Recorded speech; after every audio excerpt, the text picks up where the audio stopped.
The river was wide and slow that evening. It surfaced like a sheet of molten silver under the dying sun. The herders sat by their canoes, chewing kola nuts and muttering about the old ways. My uncle, Owe, was the first to speak.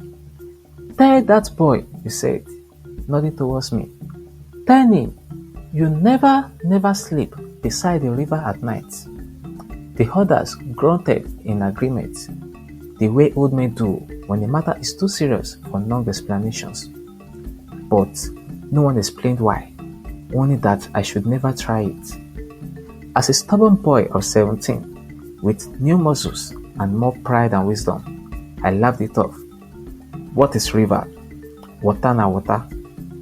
Owe just shook his head. "You will know," he said quietly, "one way or another."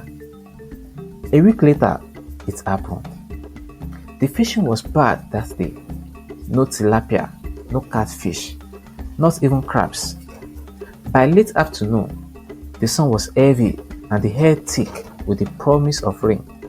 I was tired, hungry, angry, and when I put my canoe ashore and tied it to the old mangrove roots, the cool breeze of the river whispered sweet promises to my exhausted mind.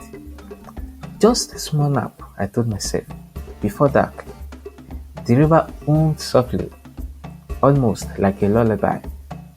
I stretched out on the wet grass at the river bank, my back against a warm flat stone, my arms folded behind my head.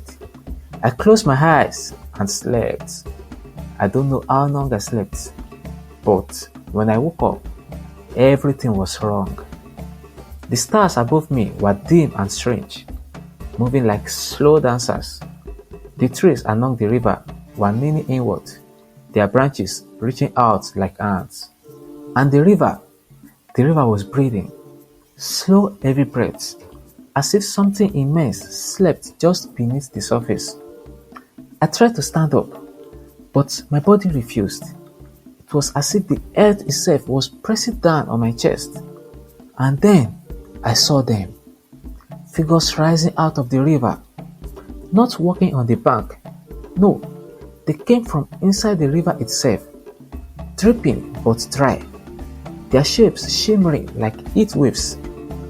They wore no faces, no feet, no hands, just vague human forms made of mist and memory, and they moved toward me.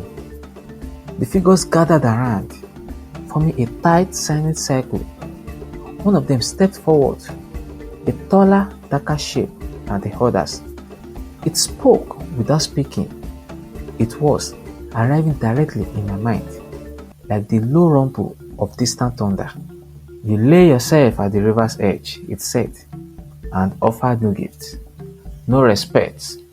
"You are ours now." I tried to speak, to pray, to scream. Nothing came out but a thin whistle. "Choose," the spirit rumbled, "your voice or your shadow." Terror gripped me. Without fully understanding, I thought wildly, my shadow, my voice, how do I choose? The spirits grew impatient, their shapes pulsed with anger, and in that moment, with every drop of sense left in me, I screamed in my mind, "Take my voice, let me go." The taller spirit nodded once. I woke up at dawn, flat on my back, but the dew soaking my clothes. The river flowed as if nothing had happened. The birds sang, the fishermen's canoes popped on the shore. But when I opened my mouth to call out, nothing, no sound, not even a whisper. It took days for the village healer to half repair me. Even now, years later, my voice is raspy, broken like a cracked drum. When I pass the river at night, I feel it watching me, waiting, and when young ones laugh and dare each other to nap by the water after sunset, I do not shout at them. I simply sit back, chew my kola nut, and watch. Because some lessons must be learned the hard way, just as I did. The river gives life. The river takes life, and at night, When the spirits of the deep rise to walk the hearts, you must not be lying helpless at their doorstep.